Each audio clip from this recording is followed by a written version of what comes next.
Dear student, Assalamu alaikum warahmatullah. Welcome to my channel English Excel Academy. I hope you are well by the grace of Allah. I am also fine by the grace of Allah. Dear student or learners, আজ আমি আপনাদের সামনে নিয়ে এসেছি একটি গুরুত্বপূর্ণ model যারা competitive এক্সামগুলোতে attend করবেন তাদের জন্য গুরুত্বপূর্ণ।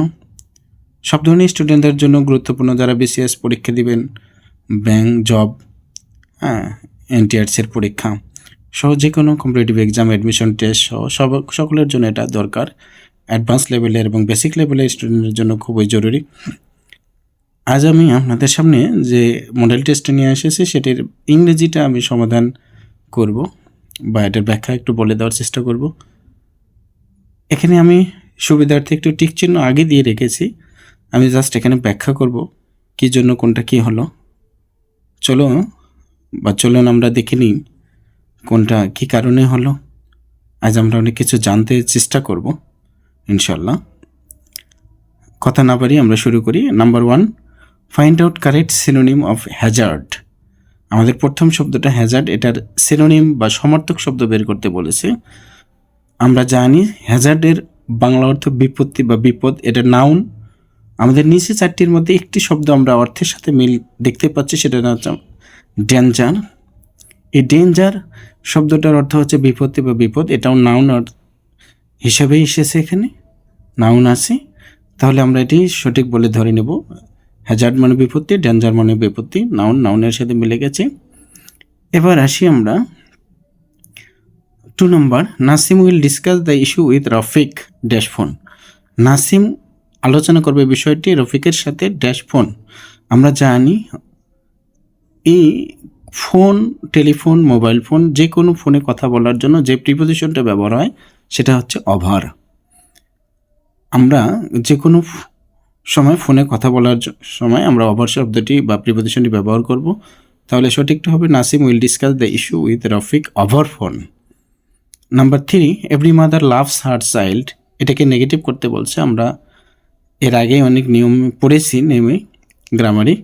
Every mother loves her child, প্রত্যেক মা তার সন্তানকে ভালোবাসে। নেগেটিভ করতে হলে আমাদের এভরির পরিবর্তে দেয়ার ইজ নো বসাতে হয়, আর এভরির ঠিক পরের শব্দটি বসাতে হয়, তারপরে বাট বাকি অংশ।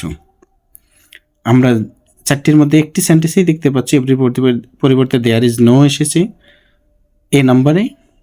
এরপরেই এভরির ঠিক পরের শব্দ মাদার শব্দটি বসেছে, তারপরে একটা এক্সট্রা করে বাট বসানো হয়েছে। এরপরে বাকি অংশ loves her child. There is no mother but loves her child. এমন কোনো মা নেই তার সন্তানকে ভালোবাসে না। Number 4, select the correct preposition to complete the sentence. আমরা 4 নম্বরে দেখতে পাচ্ছি I went dash great suffering. এখানে একটি ফ্রেজ ব্যবহার করা হয়েছে। ফ্রেজটা হচ্ছে গো থ্রু শব্দের অর্থ হচ্ছে সহ্য করা। আমরা জানি এটারই পাস্ট টেন্স হচ্ছে ওয়েন্ট, সহ্য করেছিল। তাহলে আমরা যদি এখানে দেখি I went through great suffering, আমি অনেক দুঃখ কষ্ট সহ্য করেছিলাম।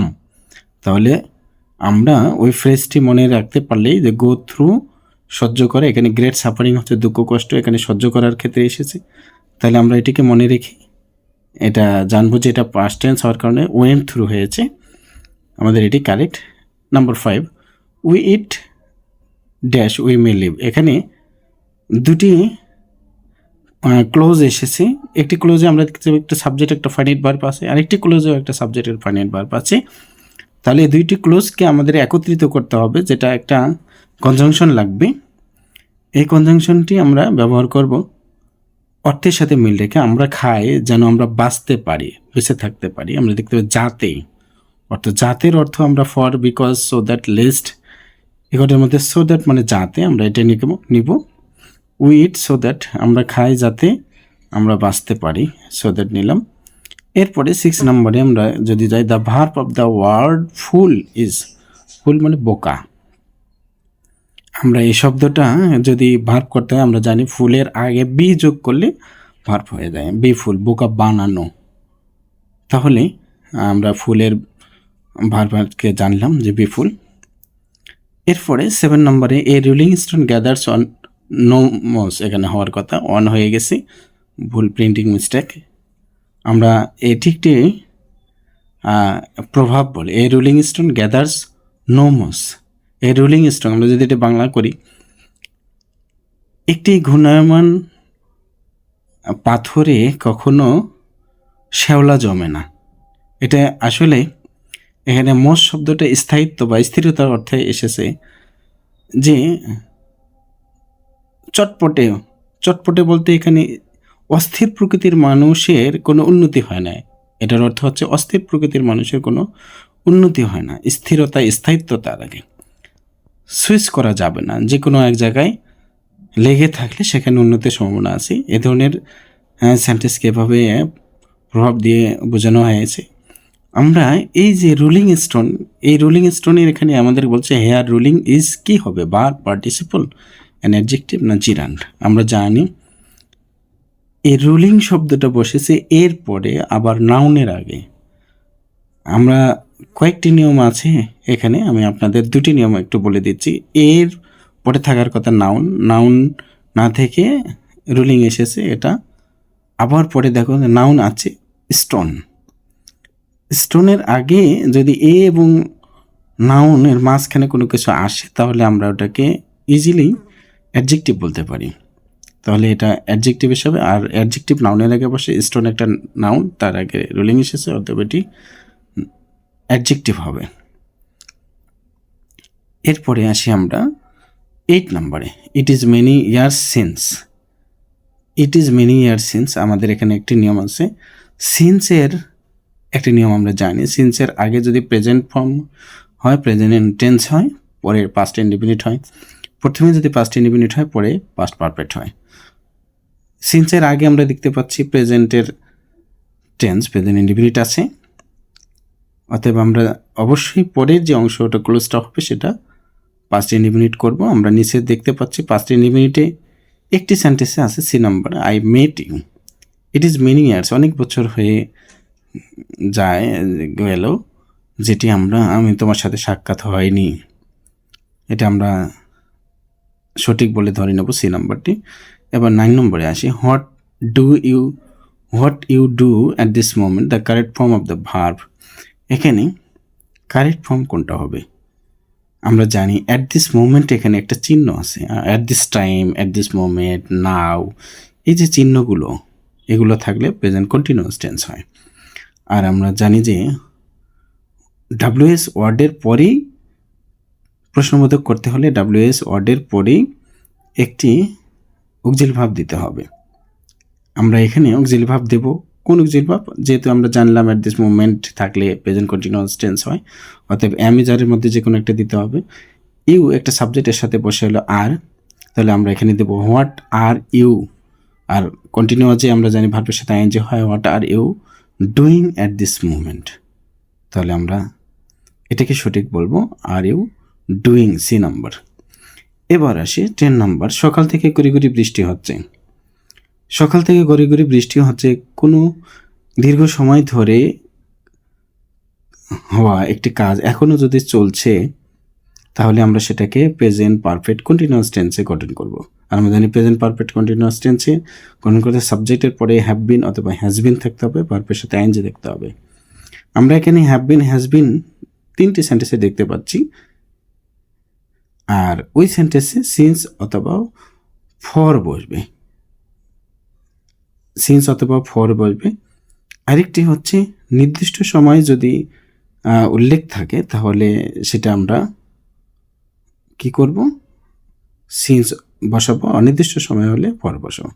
আমরা এখানে সকাল থেকে বৃষ্টি হচ্ছে, সকালকে আমরা নির্দিষ্ট করে নিচ্ছি, it has been raining since morning, সকাল থেকে বৃষ্টি হচ্ছে।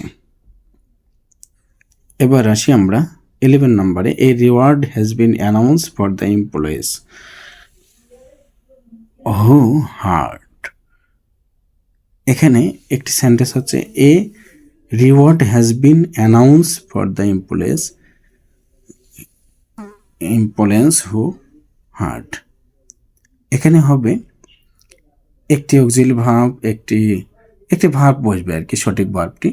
আমরা জানি হু এর আগে, অর্থাৎ এই সেন্টেন্সটি কমপ্লেক্স সেন্টেন্সের জন্য আমাদের এখানে আগে প্রেজেন্ট টেন্স থাকলে পরে যে কোনো টেন্সে আমরা বসাতে পারি। এখানে সঠিকটা হ্যাভ ওয়ার্কড, হ্যাজ ওয়ার্ক দুটাই বসার সম্ভাবনা আছে, কিন্তু এখানে আমরা হু রিপ্রেজেন্ট করে কাকে একটু খেয়াল করি, এই যে ইমপ্লয়েজকে হচ্ছে হু রিপ্রেজেন্ট করে, প্রতিনিধিত্ব করে। অতএব আমরা ইমপ্লয়েজ যেহেতু প্লুরাল, আমাদের এখানে প্লুরালের জন্য আমাদের হ্যাভ বসে, তাই এখানে হ্যাভ ওয়ার্কটা কারেক্ট হবে। এবার আসি 12 নম্বরে, what can not be cured must be endured. এটাকে আমাদের অ্যাক্টিভ করতে বলছে। অ্যাক্টিভ করার জন্য আমরা জানি বি তুলে দিয়ে আমরা এখানে মাস্ট ব্যবহার করো। আর অ্যাক্টিভ করার জন্য আমাদের সাবজেক্ট খুঁজতে হবে। এই সেন্টেন্সে সাবজেক্ট নেই। সাবজেক্ট আমরা না পেলেই, কোনো কিছুই না পেলে আমরা সাধারণত উই দিলে অনেক সময় হয়ে যায়। এখানে আমরা উই ব্যবহার করব।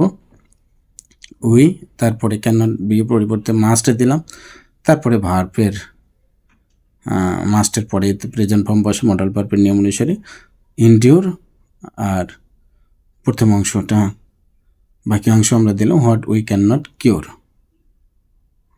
আমরা কী করব, must be, we must endure what we can not cure, এটা সঠিক। এবার 13 নম্বরে if I had seen him, if যুক্ত সেন্টেন্সটি যদি পাস্ট পারফেক্ট হয় তাহলে আমরা জানি উড কুড মাইট বসানোর পর একটা হ্যাভ বসাতে হবে। আমরা দেখতে পাচ্ছি যে একটি সেন্টেন্সে হ্যাভ আছে, দুটি সেন্টেন্সে হ্যাভ আছে, উড কুড মাইট তিনটি সেন্টেন্সে আছে। আমরা দেখব কোনটার সাথে মিলে যায়। যেহেতু ইফযুক্ত সেন্টেন্সটি পারফেক্ট টেন্স, অতএব ডি নম্বরে একটু খেয়াল করি, মাইট দিলাম, তারপরে হ্যাভ দিলাম, এরপরে মূল ভার্বের অবশ্যই পাস্ট পার্টিসিপল হতে হবে। আমরা একটু খেয়াল করি, একটি সেন্টেন্সে আছে পাস্ট পার্টিসিপল, আর একটি সেন্টেন্সে পাস্ট পার্টিসিপল আছে, কিন্তু এটা উড কুড মাইট নেই, সি নাম্বার, অতএব আমাদের ডি নম্বরটা কারেক্ট। এবার দেখো, এভরিবডি নোজ দিস, এই সেন্টেন্সটি ইন্টারোগেটিভ করতে বলছে। আমরা জানি এভরিবডির পরিবর্তে হু বসাতে হয় ইন্টারোগেটিভ করার ক্ষেত্রে। আর ইন্টারোগেটিভ হু, এবং যদি এটা অ্যাফার্মেটিভ হয় নেগেটিভ করতে হয়। আর এটা অক্সিলারি ভার্ব একটা দিতে হবে। অক্সিলারি ভার্বের জন্য আমরা কী ব্যবহার করব, প্রেজেন্ট ইনডিফিনিট ডু ডাজ ব্যবহার করব। এখানে যেহেতু নোজ, এখানে দেখো এস আছে, থার্ড পারসন সিঙ্গুলার নাম্বার, এখানে হু does not, third person singular number হলে ডাজ ব্যবহার হয়। এর সাথে আমরা অ্যাফার্মেটিভ আছে, এখানে নট দিব, who does not know this. তাহলে আমরা জানলাম everybody knows this, who does not know this, interrogative হয়ে গেল। এবার 15 নম্বরে যাই, which of the following has incorrect tag. এখানে ট্যাগ কোশ্চেনটি আমরা শেষের দিক থেকে আসি। Have a cup of tea, will not you, এই সেন্টেন্সটি কারেক্ট আছে। Man can not swim, can he, এই সেন্টেন্সটিও কারেক্ট আছে। He use to play football, এই সেন্টেন্সটিও কারেক্ট আছে। I am your friend, am not I নামে কোনো ট্যাগ কোশ্চেন হওয়ার সুযোগ নেই, এজন্য এটা আরেন্ট আই অথবা এইন্ট আই হবে। এই সেন্টেন্সটি ভুল আছে, আমাদের ইনকারেক্ট ট্যাগটি খুঁজে বের করতে বলছে। আমরা জানি যে এ নাম্বারটা হচ্ছে ইনকারেক্ট, ভুল, অতএব এটাই আমাদের সঠিক অ্যান্সার। সকলকে ধন্যবাদ জানিয়ে আমার চ্যানেলটি সাবস্ক্রাইব করার জন্য অনুরোধ করছি। সকলে ভালো থাকবেন, সুস্থ থাকবেন। আসসালামু আলাইকুম।